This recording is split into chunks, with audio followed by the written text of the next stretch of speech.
Hello guys, ఈరోజు మన topic వచ్చి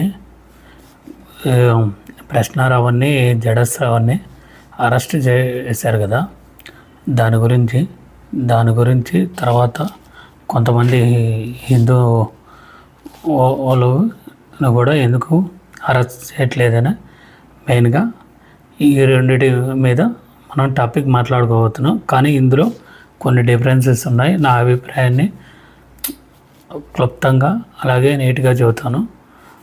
మీకు నా అభిప్రాయాలు నచ్చితే కామెంట్ చేయండి, వీడియోని లైక్ చేయండి, అలాగే షేర్ చేయండి.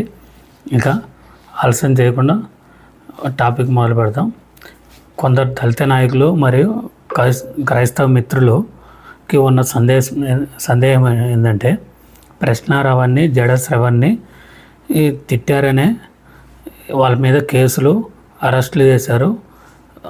ముఖ్యంగా హిందువులను సమర్థించే వాళ్ళని అరెస్ట్ చేయడం రైట్ అయింది అనిపిస్తుంది. కానీ ఈ క్రిస్టియన్స్ని సపోర్ట్ చేసే వాళ్ళకి అది రాంగ్గా అనిపిస్తుంది. కానీ అసలు విషయం ఏంటంటే, ఈ రెండు మతాలకు సంబంధించిన వాళ్ళు క్రిస్టియన్ అని సపోర్ట్ చేసేవాళ్ళు హిందువులను తిట్టడం, హిందువులను సపోర్ట్ చేసేవాళ్ళు క్రిస్టియన్ని తిట్టడం ఎప్పటి నుంచో జరుగుతుంది. కానీ వీళ్ళిద్దరూ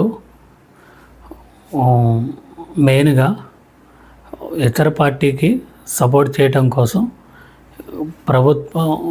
అధికారంలో ఉన్న ప్రభుత్వ నాయకుల్ని వ్యక్తిగతంగా అలాగే హిందువులకి సపోర్ట్ చేస్తున్నారనే ఆ భావంతో వాళ్ళని దూషించి విమర్శించడం వల్ల ఆ రాజకీయ నాయకులకి వీళ్ళ మీద కోపంతో అరెస్టులు చేయడం అయితే జరిగింది. ఇది వాస్తవం. ఈ రాధామోహన్ ఎవరు అండ్ వాళ్ళ బ్యాచ్ని అరెస్ట్ చేయకపోవటానికి, అలాగే క్రిస్టియానిటీలో ఉన్న ఇంకొంతమంది వ్యక్తులు కూడా చేస్తుంటారు కదా, వీళ్ళిద్దరే కాకుండా వాళ్ళని కూడా అరెస్ట్ చేయకపోవటానికి కారణం వాళ్ళు వ్యక్తిగత దూషణ చేసుకోవటం వల్ల. దానివల్ల గవర్నమెంట్కి అది పెద్ద ప్రాబ్లం అనిపించలేదు. కానీ వీళ్ళిద్దరూ డైరెక్ట్గా గవర్నమెంట్లో ఉన్న నాయకుల్ని దూషించడం వల్ల వ్యక్తిగతంగా తీసుకొని వాళ్ళని అరెస్ట్ చేశారు. నా అభిప్రాయం ప్రకారం వీళ్ళని అరెస్ట్ చేయకపోవటం అనేది తదుపరి విషయం. కానీ మనం మన మతాల్ని గౌరవించుకుంటూనే పక్క మతాలను కూడా గౌరవించాలి.